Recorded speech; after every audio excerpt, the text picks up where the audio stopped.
coming all the way from Brazil.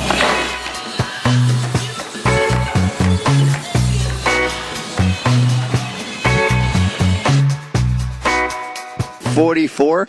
Started skating in 1975, so how many years? 32 years of skateboarding.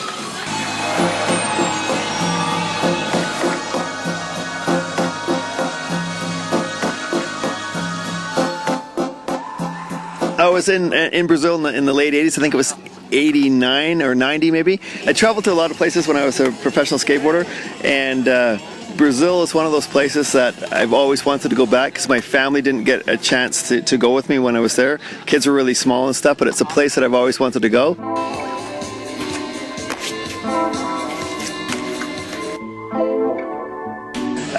One thing that amazed me about that country was the separate scene that they had from any other country.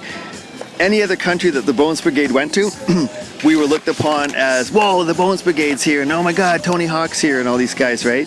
And we were kind of mobbed in all the different countries we went to. Brazil, when we went, what really took me back in Brazil, Brazil had its own scene and its own pros.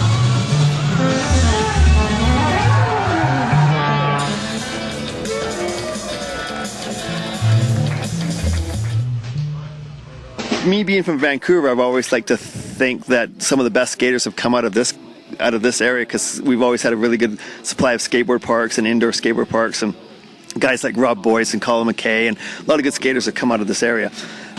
Brazil, though, in my opinion, has the best scene in the world. The top athletes in skateboarding have always come out of Brazil, that freestyle, street, or vert.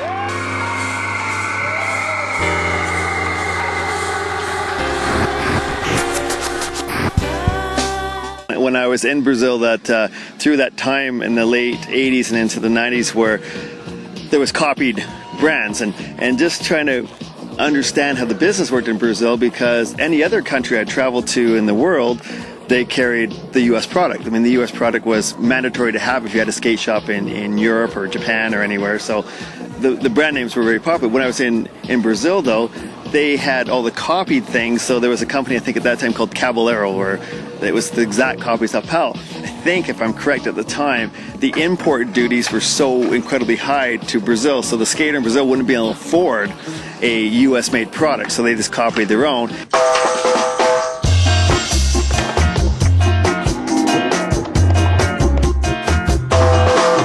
Rodney Mullen, even though to me he's the best freestyler ever on the planet, to me he killed the sport of freestyle. He was too good. NSA, when they were planning the next year, and they said, well, why should we hold a freestyle contest? Because we know Rodney's going to win. So let's just hold a demo. And that was the death. NSA, the biggest organization in North America and mostly the world, was going to not hold freestyle anymore. You just killed us off. And it happened. The next year in '92, they didn't hold anything. I look back, if we never had the Rodney Mullen, where would freestyle be? Because Rodney, to me, unlike anybody in street or anybody in vert, was so far advanced.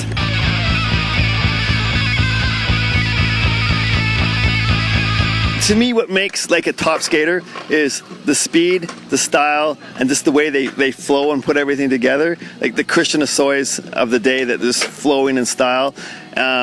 So, you know, like even like Steve Caballero has gone through all the history with skateboarding, but he's still one of my favorite skaters to watch because he's so smooth.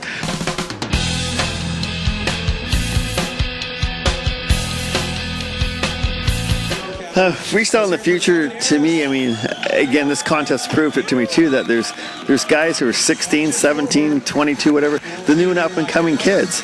Like, we didn't to me, I thought we might have lost that. There was a time when I was thinking 10 years ago that freestyle would die with the guys that did it, that there was nobody going to be up and coming to do it. And sure, you can say that street and freestyle kind of merged together, but the aspect of just doing something on a flat ground, and it's happening in every country through the world. So to me, that's the rebirth. That's where we're going, you know. So that was the most exciting thing I've seen, is these younger guys learning all the tricks and finding the old videos and learning all the tricks from the 80s and 90s and stuff and bringing it to a new level.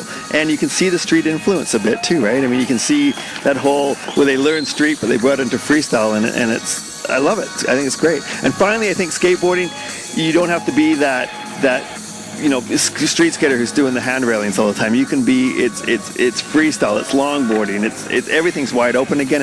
Everything's accepted in skateboarding now, where it wasn't 10 years ago.